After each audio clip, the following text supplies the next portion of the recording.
hat. Qué bueno, qué bueno. Sí, pásale. Sí, ya. A ver si le... ¿Cuántos de estos muchachitos son nacidos en México? No sé. Vamos a ver qué tanto. Sí. Se van a recordar. I'm excited para Su tierra. escuchar. Se van a recordar su tierra, de sus abuelos. Entonces, ¿ya se conocen los Lori tú? Ajá. Sí, desde que empezó aquí en California. No, está bueno, entonces, está bueno. Yo pensaba que no se conocían. No, sí. ¿Y dónde está la Adriana? No la ha visto? Dijo. Welcome, and I would like to introduce you to your speaker today, Dr. Gregorio Mora-Torres. And I hope you know, I'd like to tell you just a bit about him so you know what an important person he is and how lucky you are to hear from him.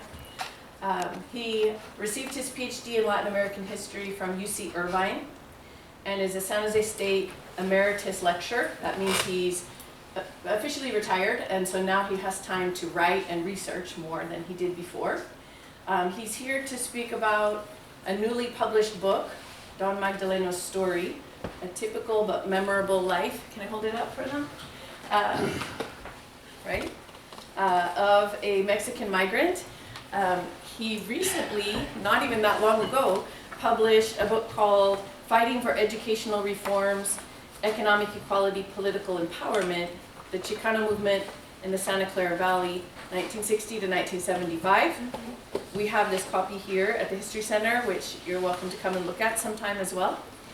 And stepping back in time just a bit, I think it's important and valuable to honor and recognize that Professor Mora-Torres was born in Michoacan, Mexico, and was raised here in the Santa Clara Valley, that as a youth, he worked in agriculture, picking cherries, apricots, pears, grapes, harvesting tomatoes, cucumbers, peppers, onions, garlic, and that during high school and college, he worked in various local canneries.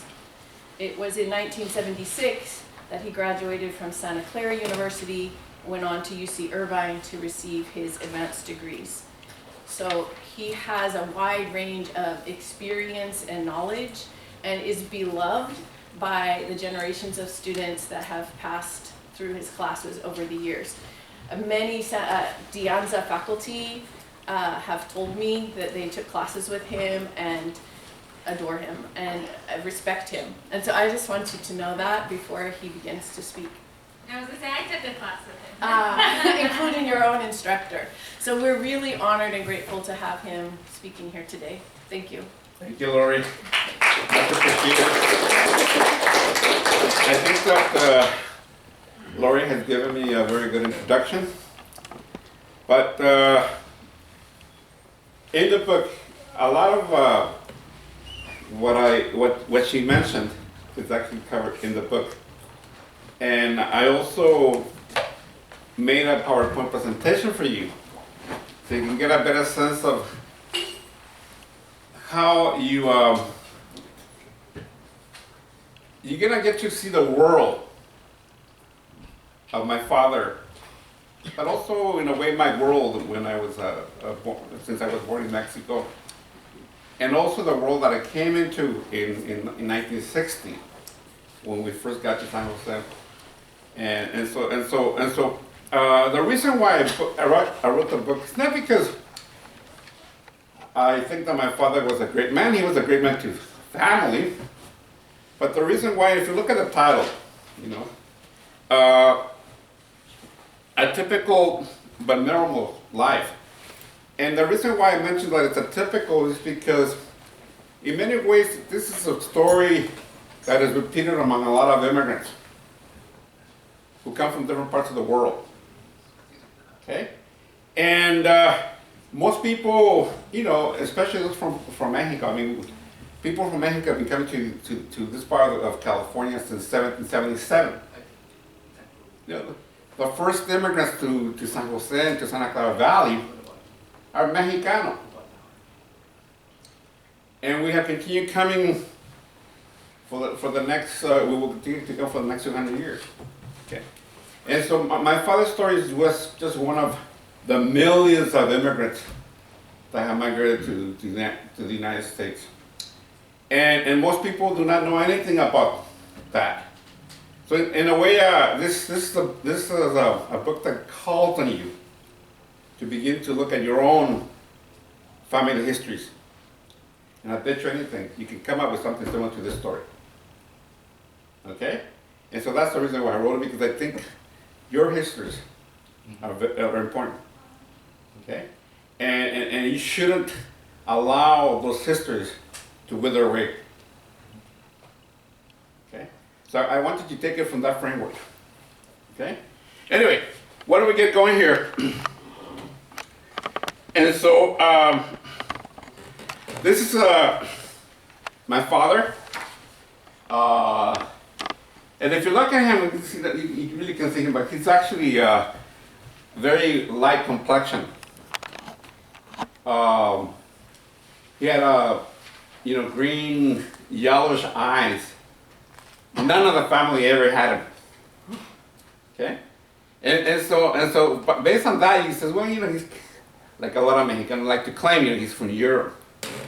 In fact, the essence of my story is basically that he's a hardcore indigenous person whose ancestors have been living here in this part of the world for thousands and thousands of years.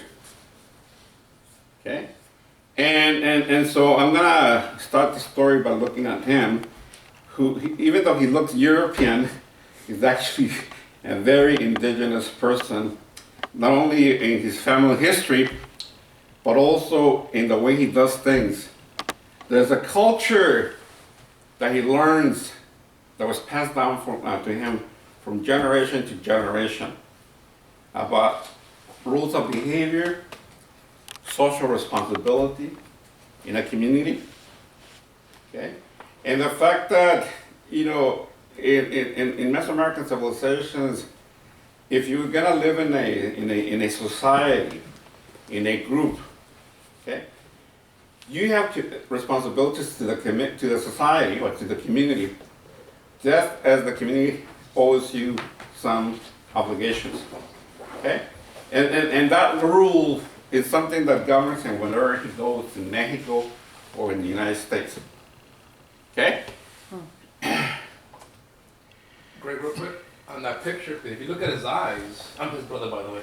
If you look at my dad's eyes, they are almond shaped, so there's that indigenous genetic component that's still in there. But he's the only one that looks European. The other ones are very indigenous.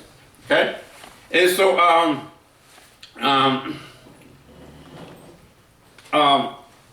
his family comes, I told you, they're Mesoamerican. They're what you could not call the original peoples. But in Mexico, there are hundreds of indigenous people who speak different languages. Even today, there's about 70, 80 living languages being spoken in Mexico. Indigenous languages, okay? In addition to Spanish, okay? And so he belongs to, and again, it's difficult to prove, but he's really, he belongs to the regional group there is called the Mazahuas, okay? Which is a Nahuatl word, which means the deer people.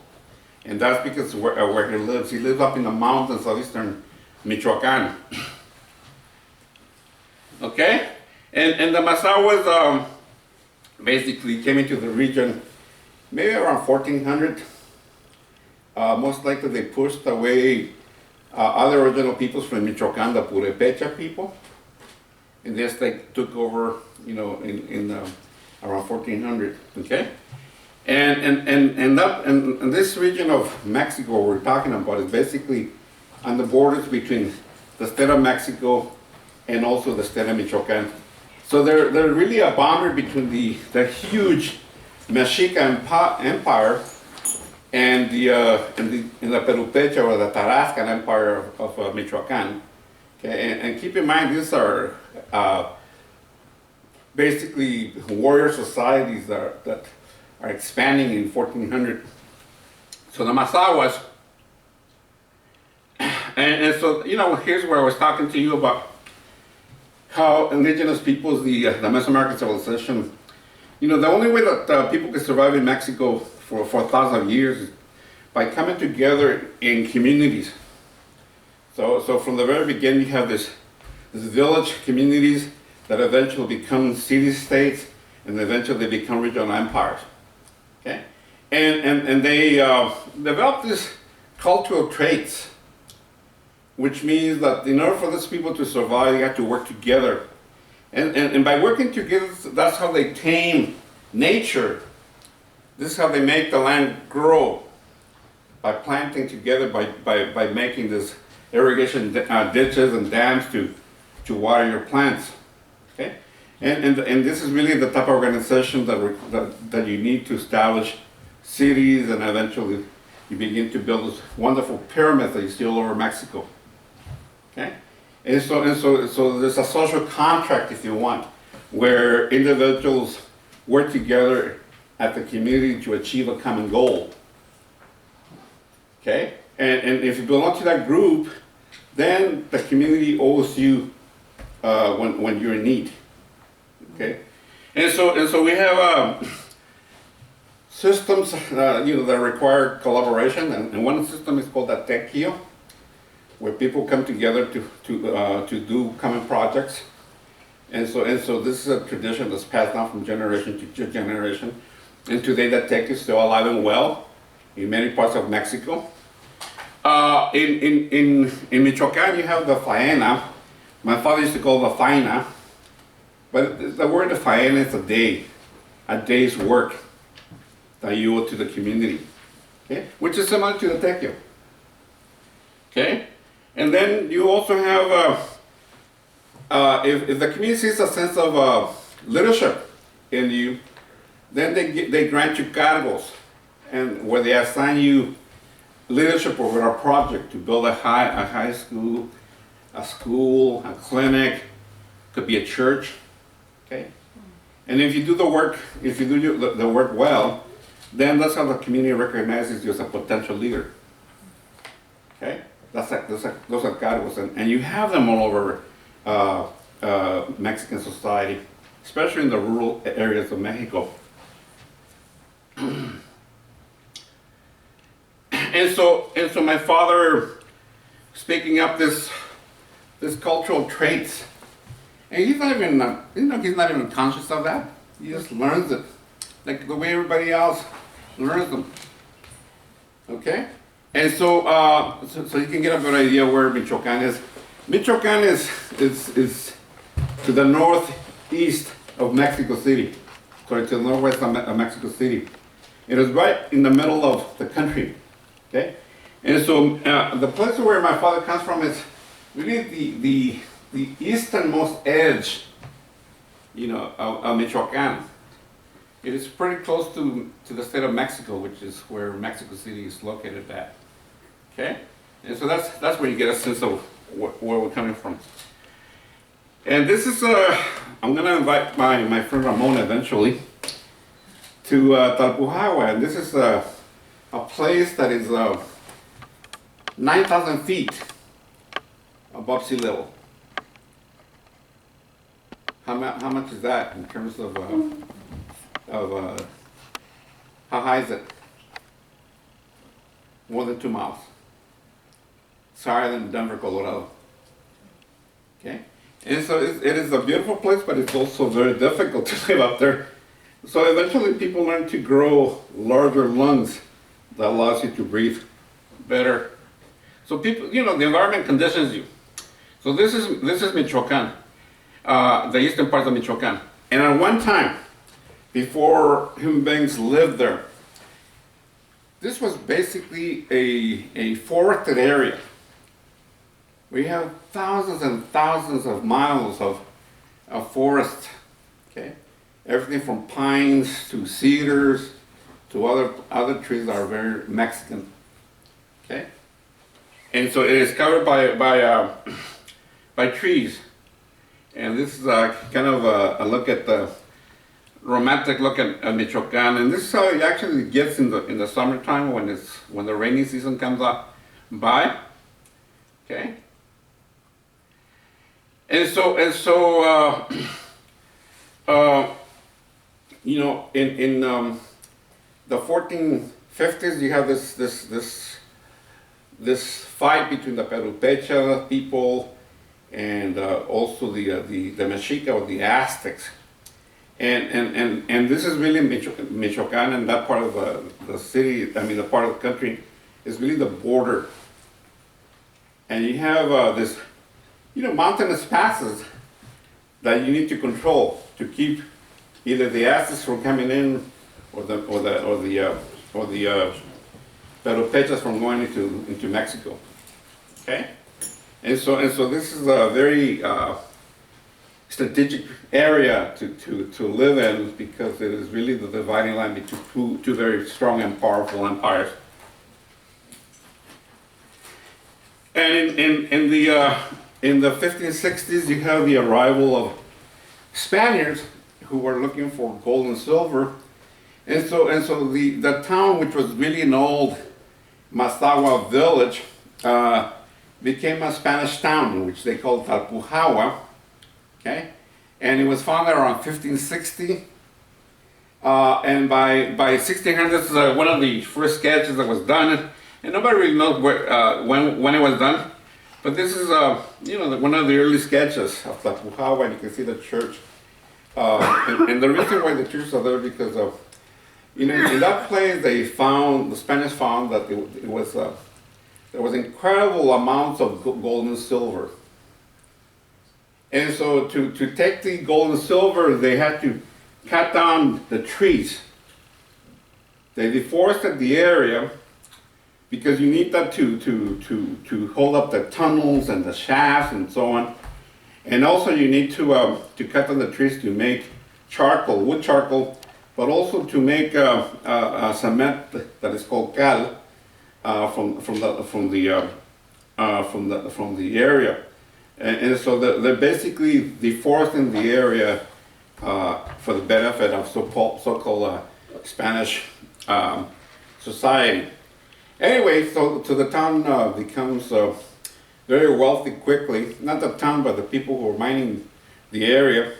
And so obviously, the main source of labor at this point are the indigenous populations there. The Spanish discovered that they could use the old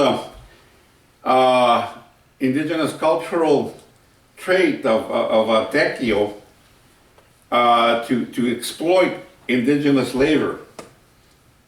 Okay? And they legalized that under Spanish law by calling it repartimiento. And the repartimiento system is really a legal requirement that every indigenous person in Mexico has of contributing work for the benefit of the Spaniards.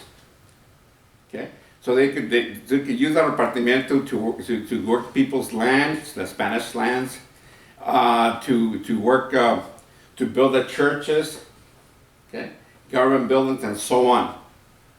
Okay, and as a result of this repartimiento, a lot of the indigenous people also were used to develop haciendas, and haciendas are these large farming operations. Okay, and so in Talpujawa you have about 10 haciendas are established, and so the indigenous people, the Mazahuas, basically come to live under the control of these local hacendados. Okay.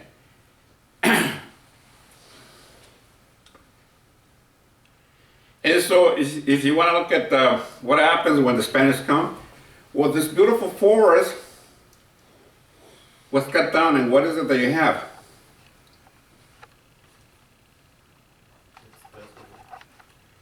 Hills that were denuded. So whenever you cut down trees, and this is an area that gets a lot of rain, so there's a lot of erosion. Okay? So the beautiful green, forests are really reduced to nothing, just open space, and so this is what happens you bring in foreigners that are only intent on exploiting people. And this is something that continues into the present, into 1900s, 100 years ago. Okay, and so just look at what they did. You know, this forested land, and you can see that you can't even see a whole lot of trees on the mountaintops anymore.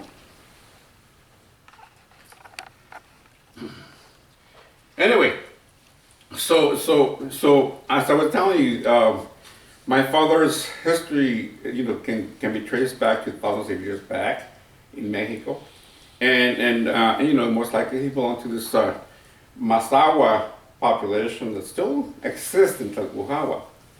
You know, you're gonna see some photographs of them still. But by the fact that my father's family probably started working for the haciendas, and they worked there for several generations, you know, there's some miscegenation that takes place. Miscegenation is when you basically blend two racial groups, and so my father's family was probably, you know, became mestizos, and these are the Spanish Indian people that emerged. But you know, most of these people, even though they have some Spanish blood, they continue to remain indigenous, essentially, because they continue to work in the haciendas, and people still see them as, you know, basically indigenous. And so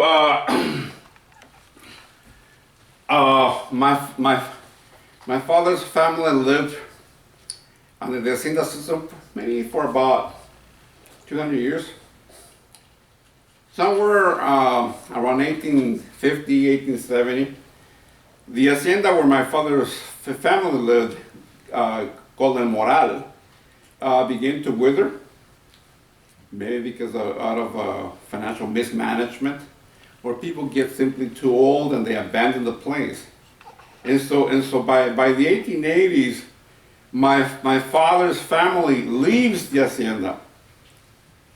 And they decided to basically take up some of the land, okay, that used to belong to the hacienda, and they basically appropriated. And so after 1850, 1870, they become, you know, just simple peasants that live by planting their small milpas, you know, where they grow basically things that they need for everyday survival: corn, beans, maybe some grains, barley or wheat. Okay, and that gives them enough to survive, but it's not gonna be enough. And so what they eventually start doing is that they become arrieros. Can anybody tell me what an arriero is? They're basically people who live by freighting stuff from place to place. And so my family's history with arrierismo is basically that they were able to buy a few donkeys, and they began to freight wood charcoal, which is again, you live up in the forest, you cut down the forest, and you cook the wood to make wood charcoal. You can also make cal, which is basically the cement. Okay, and you take it to places. And so for several generations, my father's family used to go from place to place delivering goods. Okay, and one of the things you need to realize, that a lot of people in Mexico from 1800 on basically survive on moving stuff from place to place. There's all kinds of stories about arrieros in Mexico.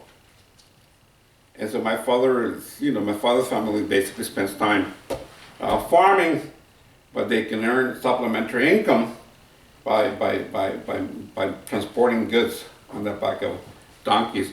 And so my father's father, Gregorio Mora-Nieto, was born probably around 1890. And so he's a campesino or a peasant that has a small milpa, and then he also does, he's an arriero. That's how he survives. Okay? And so in around 1914, he marries a woman from a small town of Remedios, which is not too far from when my father was born. And her name is Soledad Rojas Briceño. And the story with her is that she is really the daughter of an upper class family, hacendado family, that has an hacienda in the town of Los Remedios. And by this time, this hacienda is also beginning to decay. And so she met my grandfather, Gregorio, and they fell in love and they got married. But Doña Soledad was a light-skinned Mexican, to the point that she's a red-haired woman. Okay? And her family did not like the marriage at all.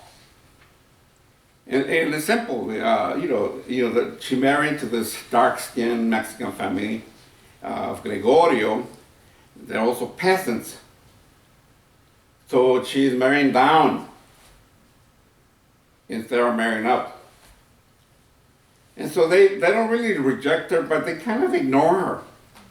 They want to punish her for marrying, what's the term that they use? Robapuercos. What's a robapuercos? Pig thieves. And to my family, that's supposed to be an insult. But the Moras never really get insulted. They're people. I mean, you gotta see them out. They're never gonna get offended. Okay? And you're gonna know why. If you need to steal pigs to survive, to feed your family, so be it. That is the way of thinking of my father eventually. And so this is the only photograph that we have of my grandfather Gregorio, okay, Mora Nieto. So now you know why I carry the name of Gregorio, because Mexicans like to hand down names that carry in the family for generations. So there's always going to be a Gregorio, there's always going to be Magdaleno'S, and Magdaleno'S and Jose's are always very popular in my father's family. Okay? And so that's him in early 1920. As you can see that he's not rich. He still wears the traditional Mexican peasant, white pants, and you can see the white shirt, and that's in the traditional sarape. And the sarapes are signs that you're an arriero, because when you travel far and wide, you need something to keep you warm, and your sarape is going to do that. It keeps you from getting wet, and it keeps you warm at night if you need to stay out.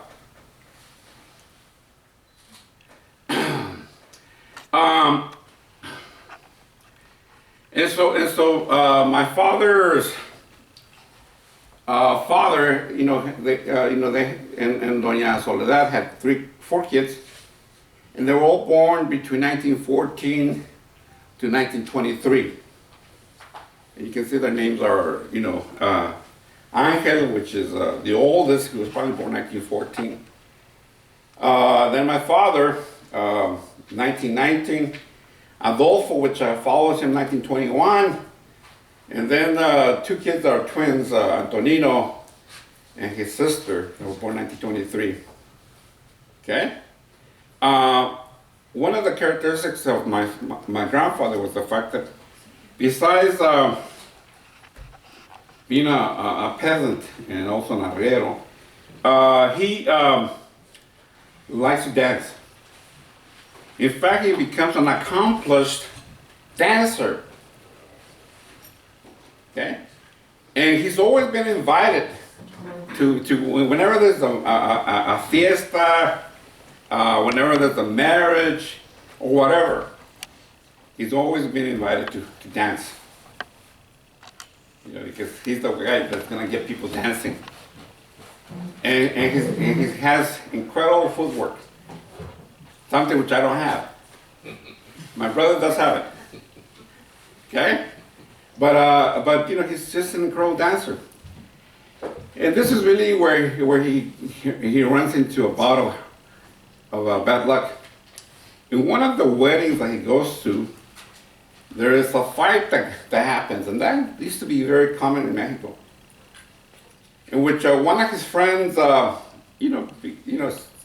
fight somebody else, and this friend of his is losing the battle. He's down in the ground, and the other guy is choking him. And he hears from the crowd, you know, you have a gun, why don't you use it? So my father's friend, out of, I guess he's panicking by this time, he just grabs the gun and fires aimlessly. And it turns out that it was my grandfather's bad luck to be the person that gets shot.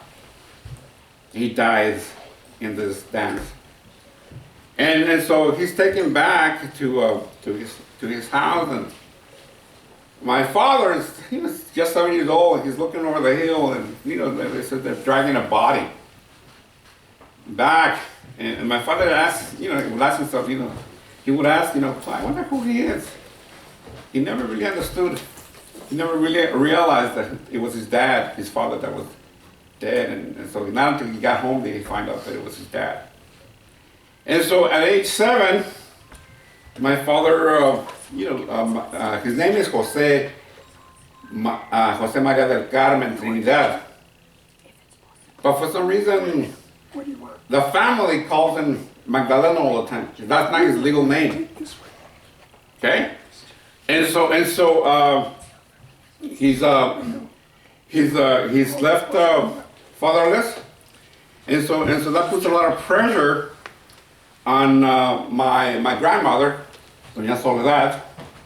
You can call her Doña Chole, and you know, she's on her own, because she's not gonna get a lot of help from her family, the Rojas, and so she spends a lot of time basically working at some other people's houses. You know, she's washing clothes, she's washing dishes, she's preparing meals, and whatever they give her every night, that's what she's gonna feed her kids when she gets home at night. And so these kids grow up basically just having 2 meals. An early morning breakfast, which may consist of beans, and then the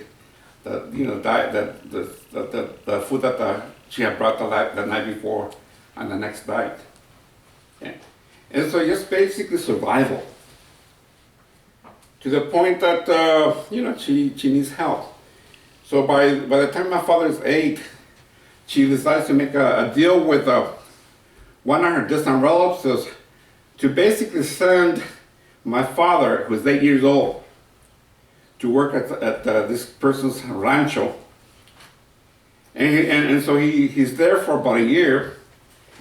His job at the rancho is basically learning how to take care of the 5 or 6 head of cattle that he's got. It's like a pastor. And it is really there where he learns how to secretly ride donkeys and horses. So he's out there in the middle of nowhere, and the family's not really mean, but they make it clear that he's just a servant, and he knows that. He used to repeat that when he was older, over and over. Era sirviente. Okay, and so he spends a year doing that. Correct. Time check is we have 30 minutes left. Don't worry. We'll get there. I'm just setting up the.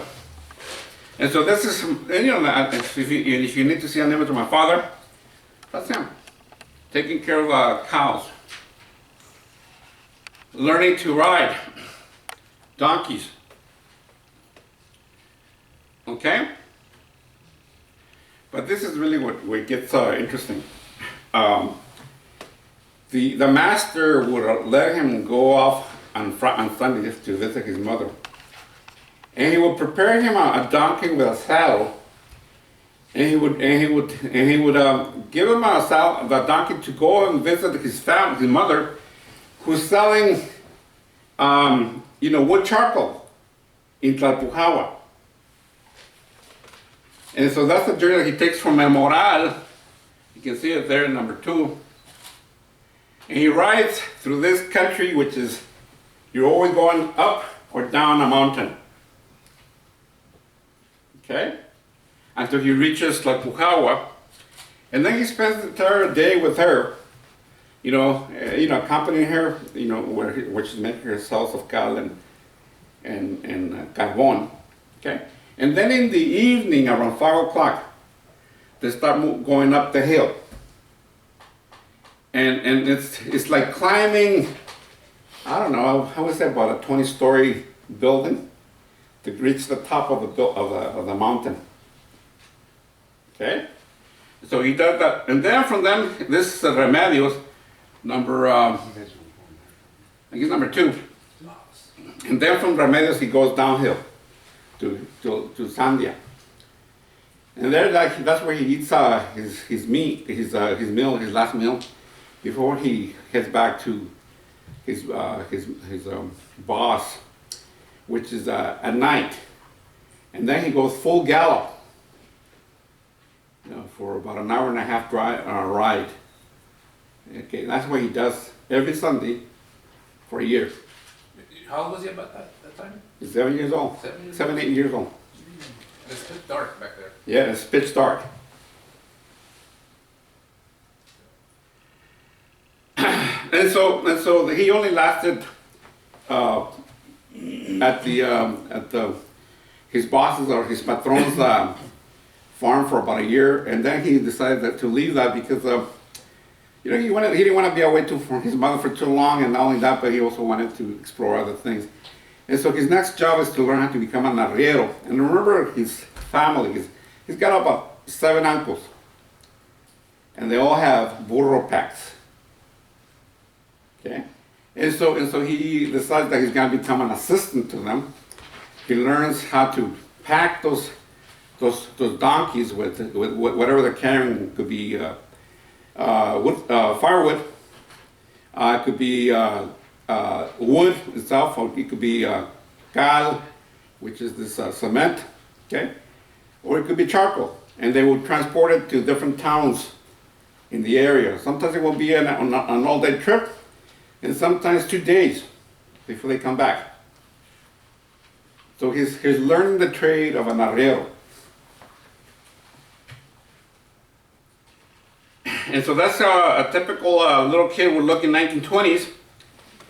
And so my father would be wearing, this white shirt, peasant pants, and shirts.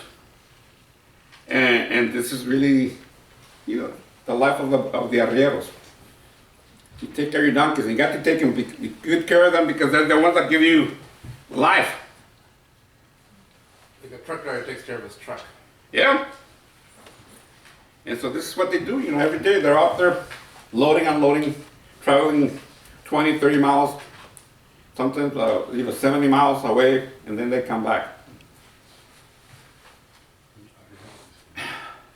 And sometimes, the older people decide that they're gonna let the younger moritas take charge of the pack, because they're gonna sit back and they're gonna relax.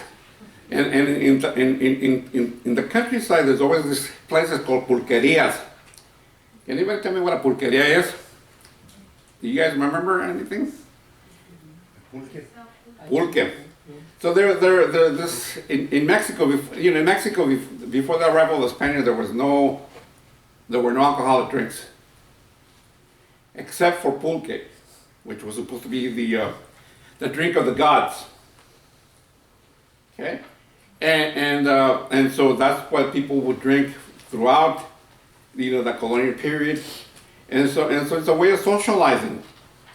And so all the older Mora, the brothers and the cousins would get together at a pulqueria. They would, sip, maybe 2-3 rounds of pulque, which is, an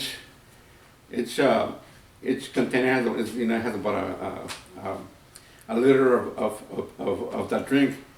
And so they'll be pretty drunk after a while. So it's up to the little kids to make sure that those horses, those donkeys, and sometimes people have horses, get home. So that's his job for many, many years. It's got the same alcoholic content as wine.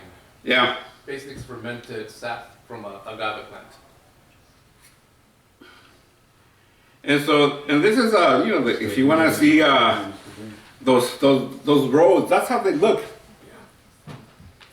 Winding roads that go up into the mountain and come down from the mountain. And so there, you're gonna be in excellent shape. You're never gonna have problems with heart, because if you do have problems, you're gonna die. And so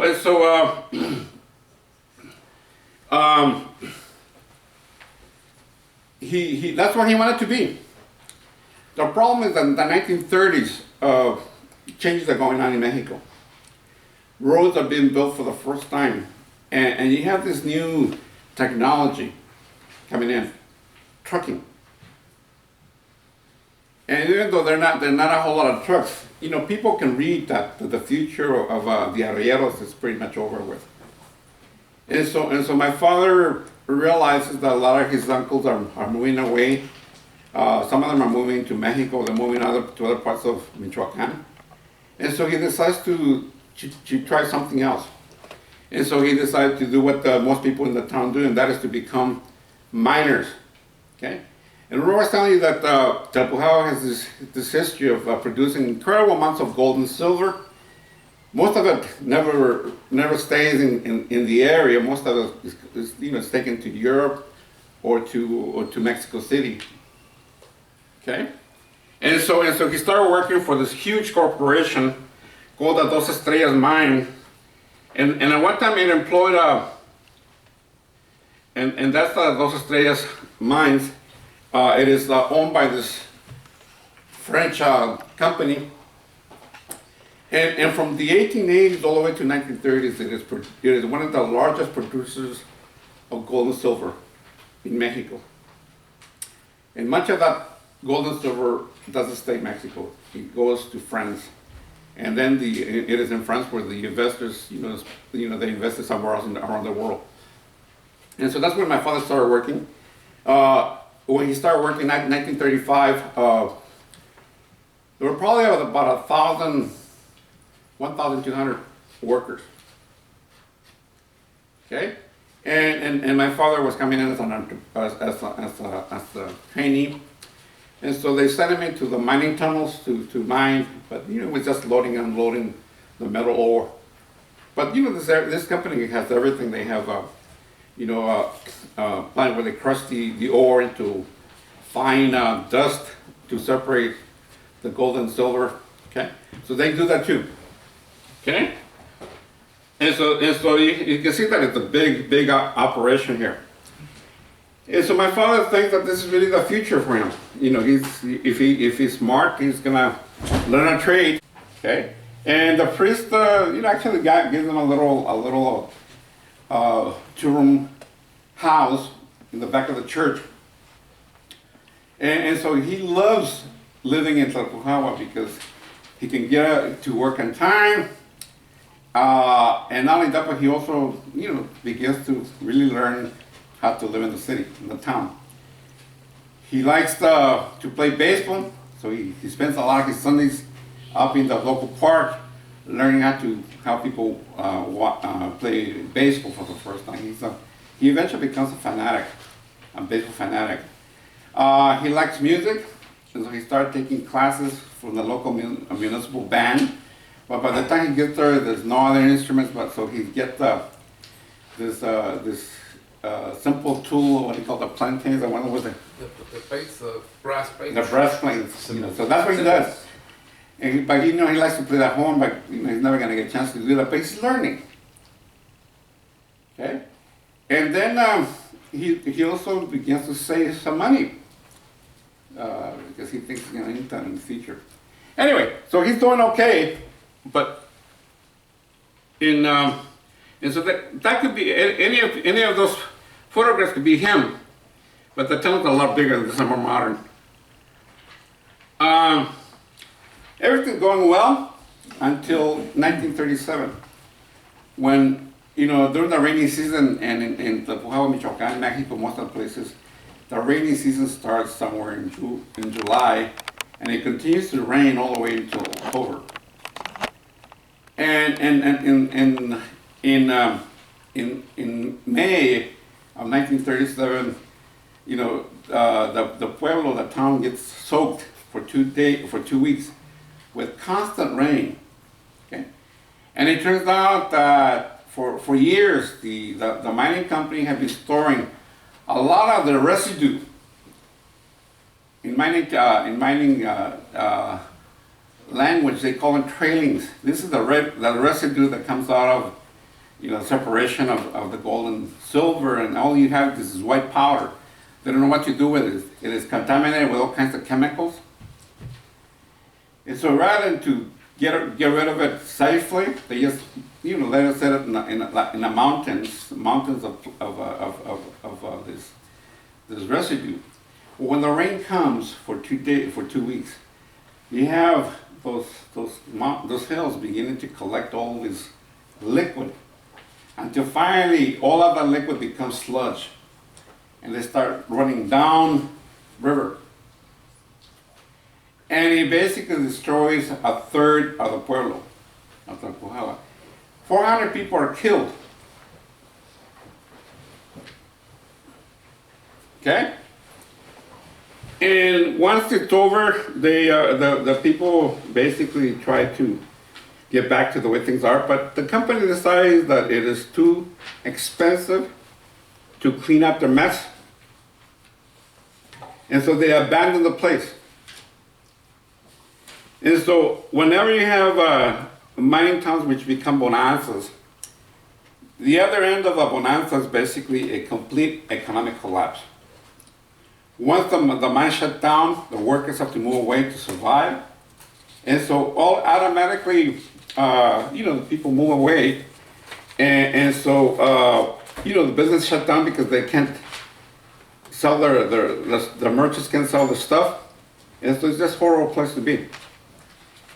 And so my father, realizes that he needs to decide what to do, and so he is thinking of going to Mexico City, just like everybody else has, to work. Okay, but he decides that he's gonna wait out, and so he goes back to working with his uncles who have, this ovens that make cal or cement, and he does that for 2-3 years. By 1940, things are beginning to change. He's listening to a new technology called radio.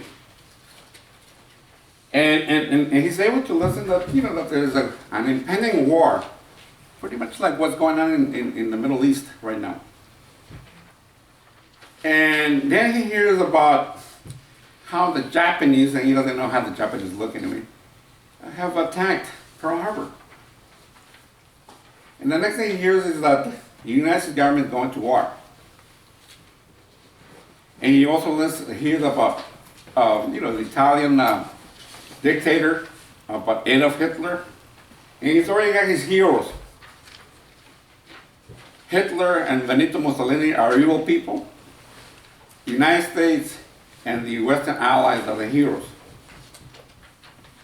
See what radio does.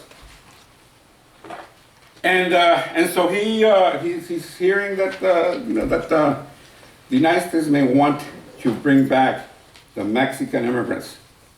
The United States, he already knew about the repatriation, by the way. That the 1930s, when the United States has to send back at least 1 million people back to Mexico. Some of them are US-born citizens. And so he's thinking, well, this might be my chance. By this time, he already had an uncle who had come to the United States. He had asked him to take him with him The next time he went back to the United States, the guy never did. But he's already seeing his way out. And so once the Bracero program is established, he decides to take advantage. He goes to Mexico City, and he's got, you know, friends and relatives already in Mexico City. They're going to help him point him out to where the, you know, the Mexican, sort of the U.S. Embassy in the U.S. Consulate is located at. And he goes and asks information about what he needs to do to become a bracero. Okay? And so he gets into the program. He's told that he needs to go through a physical exam. And so, you know, you're going to see some pictures of that. And he realizes that, you know, that he's the perfect specimen.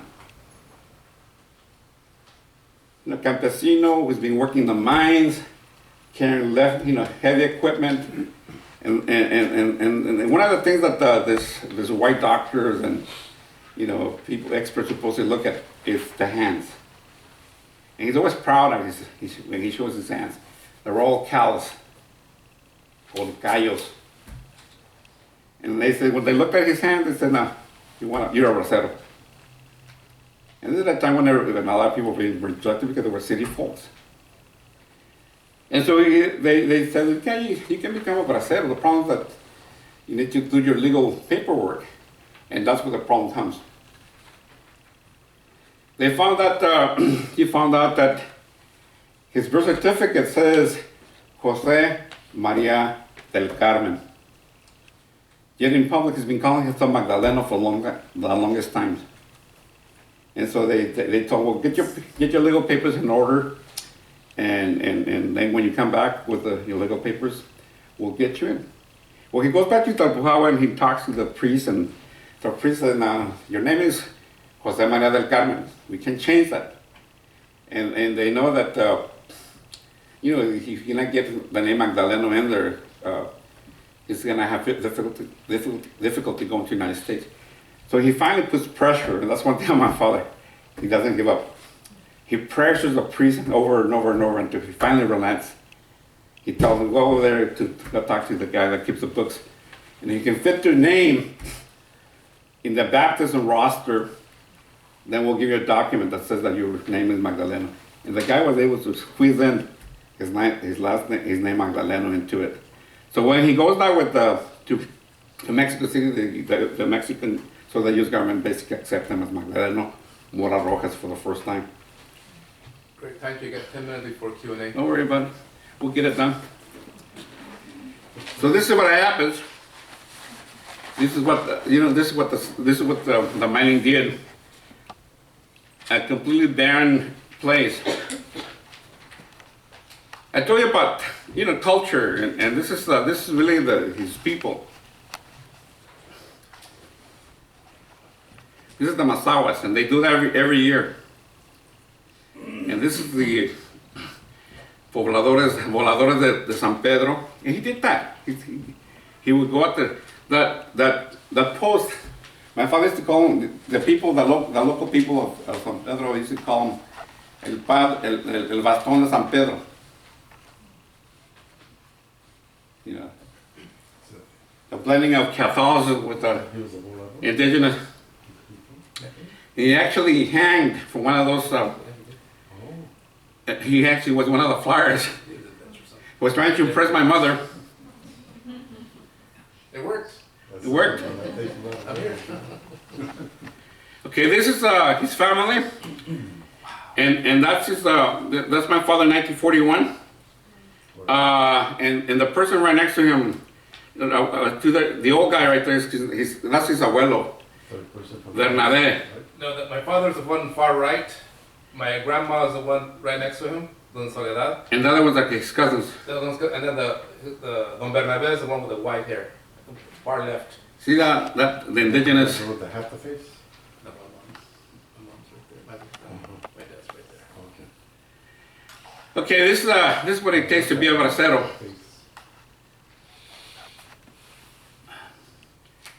That's when they take your name and everything. Like a meat market. They had to spray with DDT. Can you see how dehumanizing that can be? Yeah. And in fact, and this is a mass examinations. And these are the trains that are going to take him to different places. He had to travel. My father had to travel to Mexicali, to the processing station there. And so just that, you know, him traveling from Tlalpujahua all the way to Mexicali, which is completely different from, in terms of the environment and the climate, you know, it's a desert. And so for him, this is the first time that he ever got to see the whole picture of Mexico in terms of its climate and geographies. Okay? But that's where he uses a lot of his innate, you know, Mesoamerican cultural traits. That's how he uses them to get there and to meet people. Oops. And so when he got to Mexicali, he was chosen to be a part of this program, which is really small. Most of the braceros that come to the United States are actually agricultural braceros. Those are people who are going to be working in the fields. Well, he came to work on railroads. And he got assigned to, you know, the Bay Area, to Milpitas. So in 1943, he comes into Milpitas, and he's assigned to this bracero gang. This is a group of braceros that are working for Mexico. And the gang is led by this Mexicano who came to the United States as a migrant in 1914 during the Mexican Revolution. And his name is Sacramento Zavala. And it's really Sacramento Zavala who is the foreman, who teaches this group of people how to become railroad workers. He teaches them how to work in groups. Keep in mind that they're supposed to be lifting, you know, 30, 40 feet, maybe longer, rails. So in order to do that, you need to get 50 people to lift at the same time. Otherwise, you're going to get into an accident. Then they learn how to use, shovels and picks, and how to use the sledgehammers, and how to hammer, you know, these huge nails. So there's a lot of training and learning to do. My father did that within a few weeks. And it turns out that Don Sacramento took a liking to him. He invited him to his house, which was right next to the Portuguese church in Santa Clara Street. 5 wounds. 5 wounds, okay? And he was a typical Mexican. He actually had his little house, and then he had a stable of cows right next to his house. And so my father, which is a typical Mexican, he invited him to have lunch, and then he would go out and clean the stable. See that sense of community obligation. Okay? And it will be really Don Sacramento who would help him time and time again, and his family, whenever he comes to San Jose. So this is really the work of braceros, and there's about maybe anywhere from 100 to 200 braceros who are working in Santa Clara Valley. And keep in mind the significance of the Santa Clara Valley in the 1930s. This is really, you need those rails to bring in, food for the troops in the Pacific. You need the rails to move the troops, okay? And you need the rails to take the weapons that are being produced in Santa Clara County in the Bay Area to the Pacific. So you gotta have workers, railroads that are functioning well to move all this incredible traffic, which are vital to winning the war. And so that's those are photographs, that I picked out. And so this is the peasant boy. It's also like to show off, he's over there. Once he comes to the United States and has money, he's able to buy himself a good set of clothes. And this he's also learning, To me, he's kind of picking up the Zusut look. Okay? And so this is how he's proud of working for the railroad industry. And while he's here, he's learning how to drive a car. And so, yes, think about the changes. 5 years ago, he wasn't even thinking of, living in Norte. And now he's living the life of a bracero in the United States.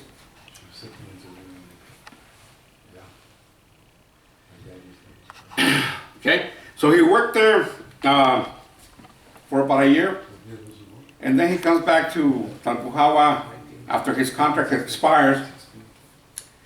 And every time that he got a paycheck, he would send most of his money to his mother in Talpujawa. And keep in mind that my abuelita, Soledad, is a person who cannot read or write. And she doesn't know what to do with this money. She doesn't even know what a bank is. And it doesn't really matter because there are no banks in Talpujawa until way into the 1980s.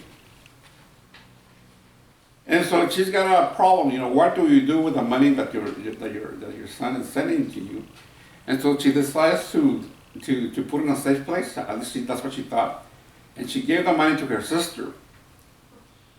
And then another piece of money, another amount of money to the local butcher. And so when my father comes back in 44, 45, he asks, for the money. And so she goes and, thinking that they're gonna give her the money back, and they gave her a small portion of it, saying, well, you never really gave us a whole lot of money. Think about that. Her sister that she trusted completely gave her just a little amount of money. And the butcher, they didn't bother to give her back the money. And so my father had to go back to the United States again as a bracero. But this time he started working in agriculture. Initially he tried in Texas, but he didn't like Texas because Texas, he was working cotton. And it's at this point, Texas pays the smallest or the lowest wages in the country. So he's never able to make a lot of money there. So he hated Texas after that. I don't want to ever go back to Texas as a bracero. Okay. So he made a few more runs, and this time he ended up in the Central Valley, where he started working, fruits and cotton also, vegetables. And he liked the Central Valley. Whenever he had a chance, he would come and visit his old friend, Sacramento. See, he was learning to ride the buses. So he would visit Sacramento in San Jose and his family. Okay, but this is how the bracero camps are. There's no privacy. And this is a photograph of my father. Notice how he's changed. 1949.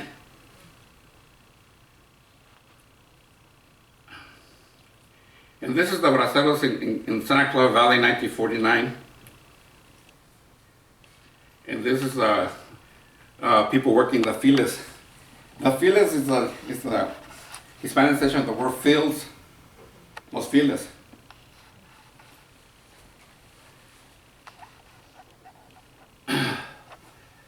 And then, so he does that for several years, and then finally in 1949, he goes back to Mexico again, and again, he realizes that, he tries too hard to stay in Mexico, because by that time he had already gotten married to my mother, and he wasn't making it. He couldn't find a steady job that paid him enough to feed his family.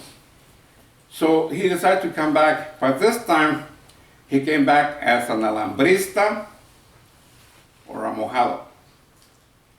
And the alambristas are those people who are coming to the United States by coming across Tijuana, where there's no waterway, and so you just have to go under or over the wire fence. And the mojados are the people who actually swim the rivers across. Okay, and he never really thought that it was wrong to come and cross into the United States, because for him, feeding your family is not a crime. In fact, it is your responsibility. Okay, so Christy Nong, she knows something about that. The fact that she may call them criminals and I don't know what else. For him, these are people trying to survive and trying to feed your family. That's the reason why you come here. Okay? And so he's, this is probably the most exciting times because during this time he comes across to Tijuana and he gets picked up countless times, sometimes 3 or 4 times during the day, crossing over from Tijuana to San Isidro, and he gets cut up. He's nervous and he gets sent back. Okay? And so he's, playing the game of, cat and the cat and mouse game. Okay? And then he eventually learns that he goes to Tijuana, through Mexicali, he gets a better chance. His knowledge of railroads and everything basically takes him from Mexicali to Indio, and then from Indio he takes like the Hobos at that time would ride a train from El Centro to Los Angeles, and from Los Angeles to Santa Clara Valley. Okay, so he must have gotten caught around anywhere from 20 to 30 times. In most cases, he's caught and arrested, and in a few cases he gets across and he stays there for 2 years. And he usually uses a fake name when they ask him, what's your name? They never give his right name. Yeah, well, at that time there was no record, so even they wanted to keep him, the record, there are no computers at this point. So this is that's what he does in Santa Clara Valley. Picking vegetables. And this is how the Santa Clara looked in the 1950s. The orchards. He used to work for this Mexican family who used to own Rancho Dos Palmas over there by Berryessa. And he would always come there whenever he needed a job, because he knew that they always give him a job there. It was probably that they were owned by Mexicanos. But then, he would also, sometimes he would get together with friends and go to the little stores that mom and dad stores that used to be operating out there, and they used to serve as not only as a place to go for drinks, beer, obviously, and food, but also where you could go pick up your daily mail. This time it's the weekly mail. And sometimes you would come into the San Jose cantinas, and usually they would end up getting into fights, sometimes between Mexicans and Mexicans, sometimes between Mexicans and in the 1940s, the white armed service personnel, and people get arrested. So that little article tells you about how Mexicans and Mexican Americans, and even some Mexican American armed service personnel are fighting white people out there. You got about 5 minutes to wrap it up. Oh, don't worry, we'll get there. His favorite hangout was Teatro Liberty on weekends. He would go and watch, Mexican films. But what he liked the best, the fact that you also get to see the top-notch Mexican artists. Pedro Infante, okay, Javier Solis. Javier Solis, but all the other ones, Mariachi, Vargas, he meets them there.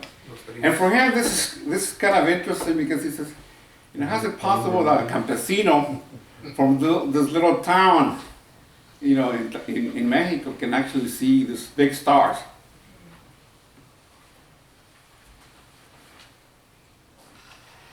The reason why I have that picture there is because one day he got picked up. When he came out of the movies, turns out that he missed his bus, and he didn't know how to get to Berryessa, so he decided to stay and sleep, under those stairs, which is still there in front of what is now the museum. Sounds like Museum of Art. Museum of Art, and he says, I slept there one night. But he was still able to make it to work on time. In the 1950s, there was a lot of pressure by Anglo-Americans, but also by a lot of Mexican Americans, to send back the thousands and thousands of undocumented Mexicans back to Mexico. And the reason why most people, most mojados or alambristas are coming to the United States because by coming to the United States illegally, you can choose where you want to go to. You can choose who you're going to work for. You can negotiate the wages. He got a lot of freedom to do whatever he wants. And that's the reason why he's doing that. Anyway, in the 1950s, people in the United States are angry. There are too many Mexicans. You gotta send them back. Okay? And so 1951, 1952, 53, it's a lot of pressure. People, you know, the migrants going all over the place. So you see the migrant going to the fields.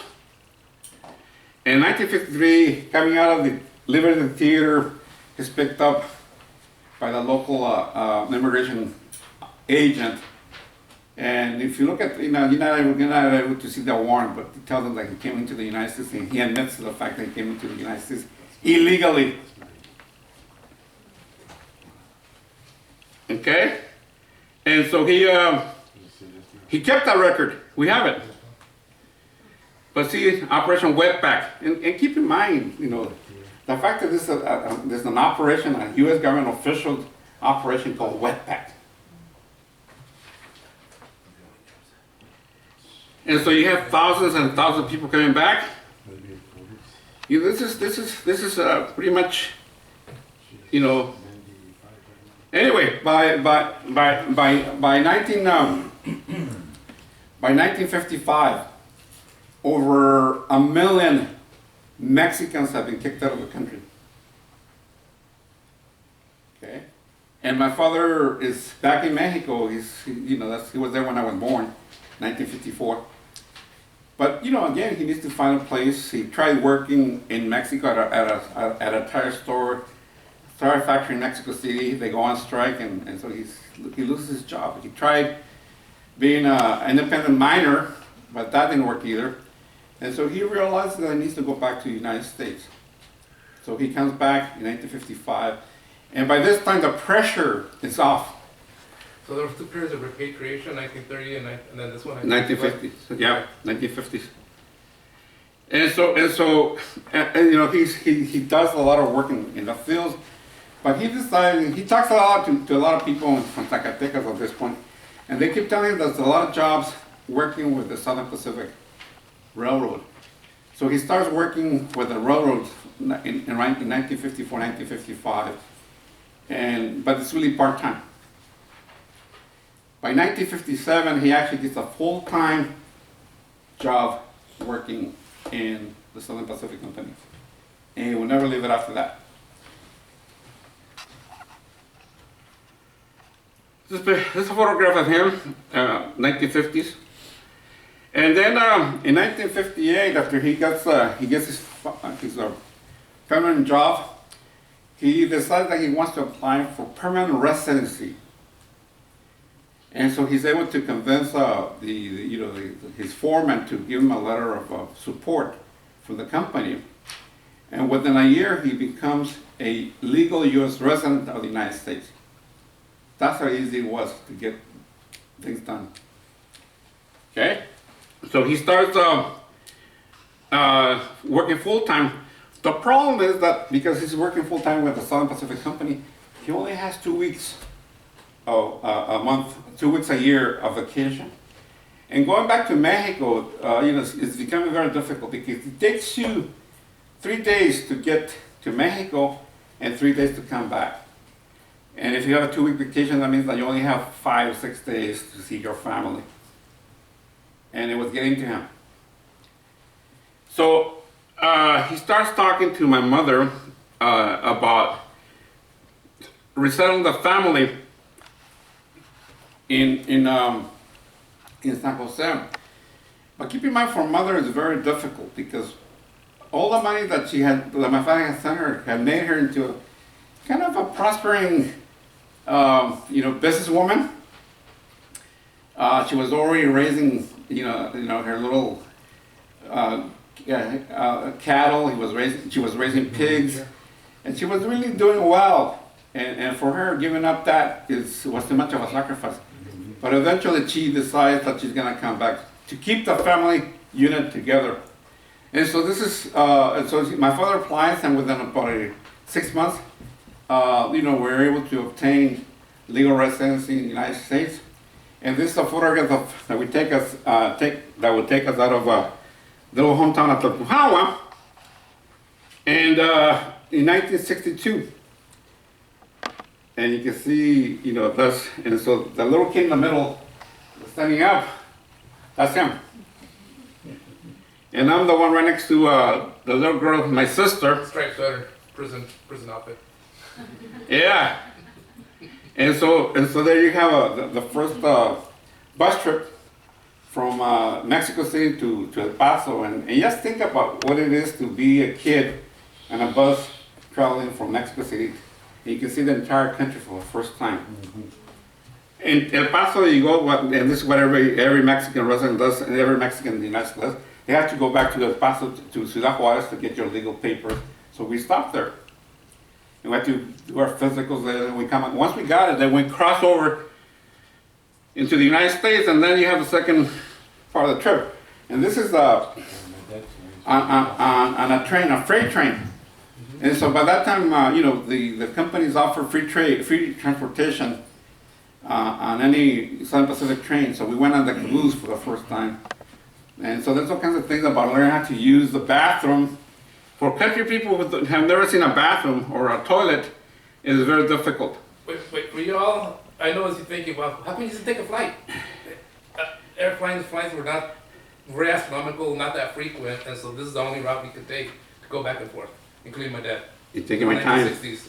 Currently, you can catch a plane, you're in Mexico City in 3 hours, and it costs... I only got about 5 minutes left, man. Yes. Good. I'm glad you recognize it. Okay, so we come into the biggest colonia. Everybody talks about the east side. The east side is nothing to downtown Colonia. You know where I'm at from. I'm a cholo from the downtown Colonia. And so this is the Mexican Colonia downtown. And you can see how it's growing. By the 1970s, the green stuff had actually become a part of the Mexican Colonia. So the biggest colonia anywhere in Santa Clara County. And this, it looked in 1960. Just like my father, the family had to basically work in the fields. And so this is what everybody was doing, except for the little baby over here. Onions was our specialty. We were good, chopping onions. And the book, there's a lot of stories about my sister, how I used to cheat. But she says, no, well, it's not paying as well, honey. Want us to give you clean onions. And this is how you keep track of your work. Whenever you do a bucket of cherries, apricots, pears, or a sack of onions, you get a punch every time. And so that's how you keep track, and that's how you get paid. If you lose that card, tough luck. So this is us, and eventually I became an expert at harvesting pears. And this is typical of every Mexican-American family in Santa Clara Valley. They used to work prunes. Families, entire families. And then by 69 we shifted over from farming to canneries, and so every one of the family actually worked in the canneries. Even the little baby over here ended up working. And so this is the downtown barrio. And by that time, all this the first street areas have been taken over by Mexicans. Woodworth is all Mexican by this time. And so this is where you go pray. Where you celebrate Cinco de Mayo, 6 de septiembre.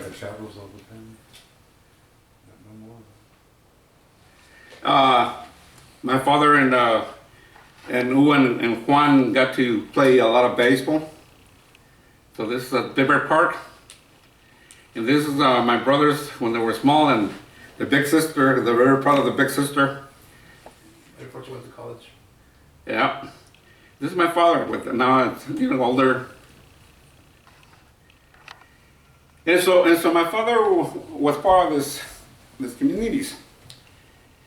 Physical Colonia in the Santa Clara Valley, you know, this is where he lived. He loved working. He had all kinds of Zacatecano friends.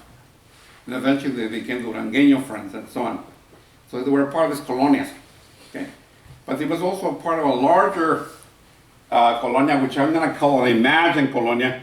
The reason because you cannot see the physical fabric, but you can see it as a wider in your brain. You can see that we belong to a larger group, an imagined community. And this imagined community listens to the same radio stations. Lalo Caballero was probably one of the most successful disc jockeys, locutores. And you have other people. There's about 3 or 4 radio stations operating in Santa Clara Valley. And they reached their peak in the 1980s. They got their own newspapers or their own magazines, El Excentrico. And here you have famous people. The guy on your right, the youngest guy, who is he? Luis Valdez. Luis Valdez, who used to, you know, who went on to become head of the Teatro Campesino, the United Farm Workers. But you know, this magazine covers the latest things that are taking place in American life, but also, you know, basically every crisis. And here you have this image of Everett Alvarez, the first American pilot to be shot over Vietnam. A guy from Campesino from Salinas. And then you have people running for political office. You know, this is part of the imagined community.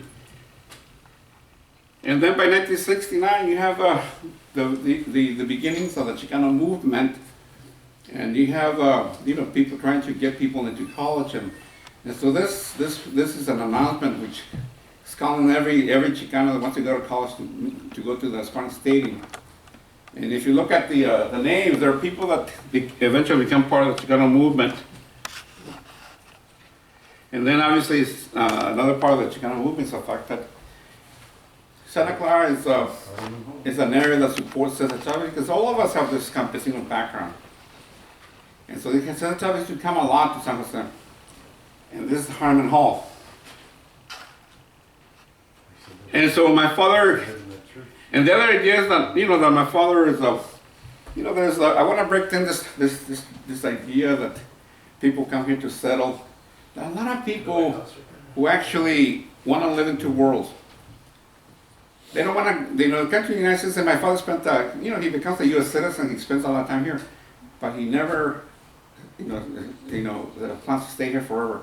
He's always coming back and forth for generations. And that is something that you're going to see in a lot of families. They spend a lot of time in Mexico. Our home is the one, the white right in the middle.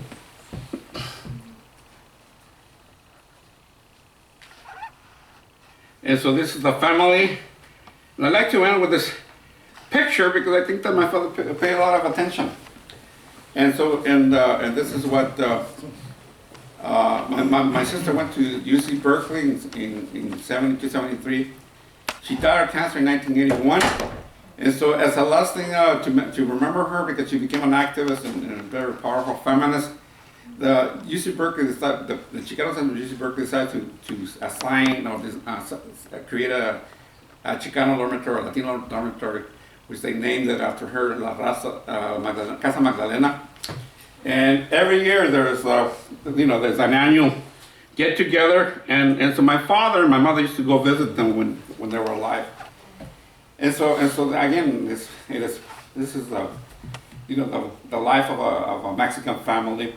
Again, common like anybody else's, but every Mexican family has a story to tell. And I want you to get into the idea that you can also do the same. Thank you.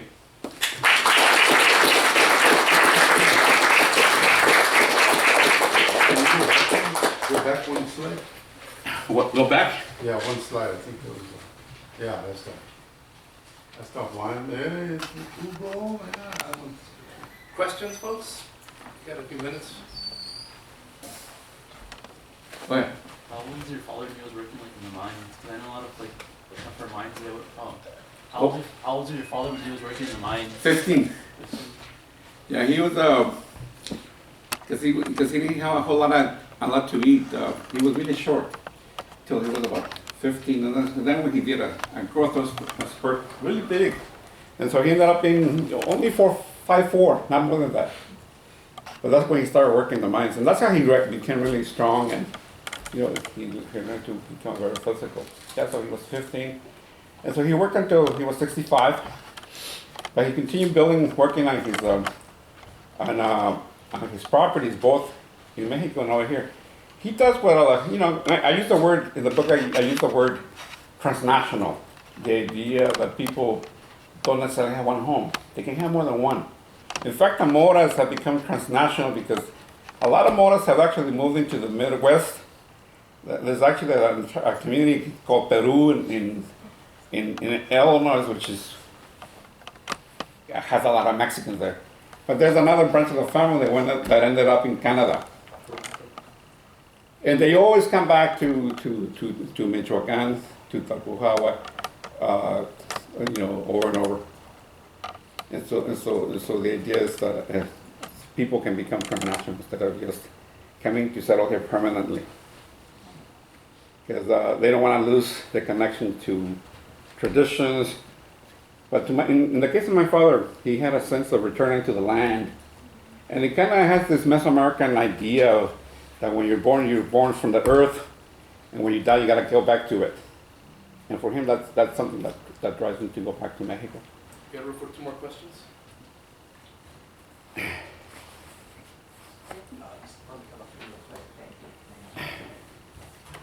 Maintain rational private goals to do, so I was just doing coverage on it. I appreciate you coming here first and foremost. This is really informative. I love learning more about your community and people who shift into what we are. So I just wanted to ask you in general, did you feel a sort of obligation to tell your father's story, and if so, what was the reasoning for it? Oh, it's simple. It's when I was training as a historian at UC Irvine, long before you were alive. We were part of this large generation of historians who believe that we really don't want to tell the story of powerful men like Donald Trump. Or for that matter, Bill Clinton or Hillary or anybody. Or the big entrepreneurs, because they don't really make wealth. They simply exploit and live off the fat. And so I was trained to basically tell the history from the bottom up. And so for me, we have, the people, plain people, common people, have a story to tell. And that's the reason why I'm using this as an example. Look at the title. I think that everybody has a memorable story to tell. And so the reason why I'm doing this is because I want you to start thinking about who you are, where you come from, and how you need to keep those histories alive and pass on. Because that's what my father did. And that's what I think he expected us to do. And so that's the reason why I do that. Great question. Then on. One more question, please. And then by the way, what's available. One more question. Come on, one more question. If there was one thing that you can tell to any kid who comes from immigrant parents, what lesson would you give them to continue going? I think that I don't need to tell you anything because I think it's already in your family. Just think about what it takes to leave everything behind, to come to a foreign place and try to make a living and make a life here. You got inside you what it takes to thrive. And I'm not saying in terms of making money. Whatever makes you happy, whatever passion you have, it's already within you.